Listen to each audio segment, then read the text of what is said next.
আচ্ছা, আমি দুনিয়াতে আছি কেন? আমি দুনিয়াতে এসেছি কেন? এক সময় তো আমি ছিলাম না, আবার এক সময় আমি থাকবও না। কেউ এসে চিরস্থায়ী হতে পারে নাই, তো আমরাও পারবো না। তো আল্লাহ পাক আমাদেরকে সৃষ্টিটা করলেন কেন? আমার কাছে আমার রব কি চান?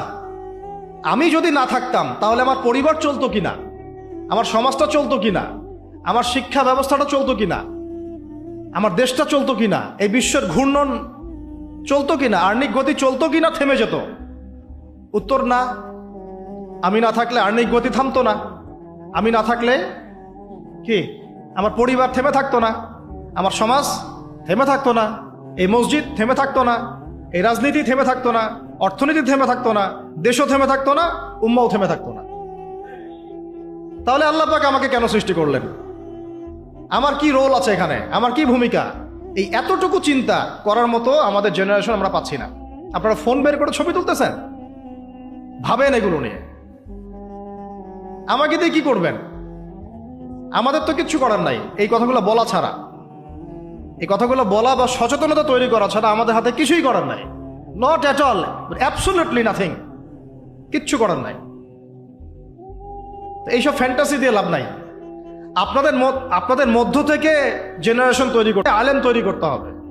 আপনাদের মধ্য থেকে কারি, হাফেজ, দাঈল আল্লাহ এবং উম্মার নেতৃত্ব প্রদানকারী জেনারেশন তৈরি করতে হবে। এইসব চেয়ারে বসে কয়জন? সারা বাংলাদেশে হয়তো 50 জন, 100 জন। এই 100টা মানুষ ইউনাইটেড না, তারাও বিক্ষিপ্ত। 16 কোটি মুসলিমের দেশ বলছেন, 16,000 দলে বিভক্ত।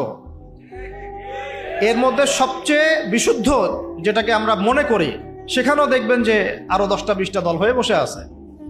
এর বাইরে গিয়ে আবার যারা বললো না তারা বিশুদ্ধ নয়, আমরাই সবচেয়ে বিশুদ্ধ, ওদের মধ্যেও 10টা দল হয়ে গেল।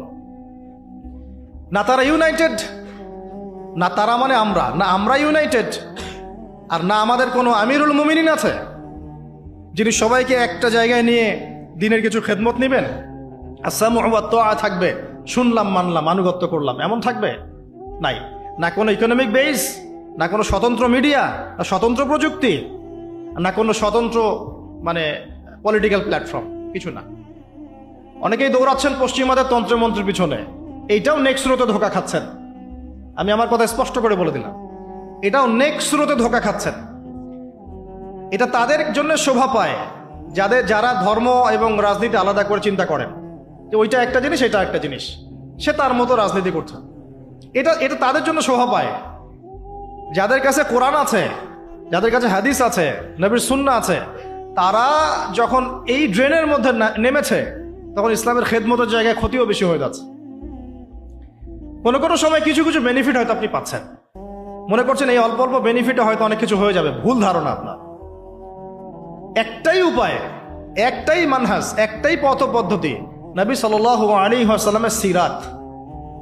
নবী সাল্লাল্লাহু আলাইহি ওয়াসাল্লামের সিরাত, তার জীবনী। এই জীবনী আমাদেরকে শেখাবে কিভাবে ইসলাম শূন্য থেকে একদম আসমানে উঠেছে, কিভাবে ইসলাম একদম শিকড় থেকে শেকড়ে গিয়েছে, শেখাবে সিরাত, নবী সাল্লাল্লাহু আলাইহি ওয়াসাল্লামের জীবনী। ইয়াং জেনারেশনকে জিজ্ঞাসা করেন কতজন পড়েছে সিরাত।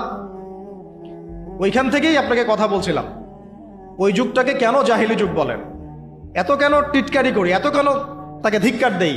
কারণ ওই যুগে শিরক ছিল। শিরক আকবার। এখনকার বিশ্বে শিরক আকবার দিয়ে ভর্তি। কোন কোন সেক্টরে বলছিলাম, এডুকেশনে আছে শিরক, ইকোনমিক্সেও শিরক আছে। এটা বোঝার জন্যে অনলাইনের ব্রাদার্স সিস্টার্সরা আপনাকে হেদায়েত দিতে পারবে না। এটা বোঝার জন্য আপনাকে এমন স্কলারশিপের কাছে আসতে হবে যারা কোরআন এবং হাদিসকে দিয়ে বর্তমান ইকোনমিকে ডিল করতে পারে।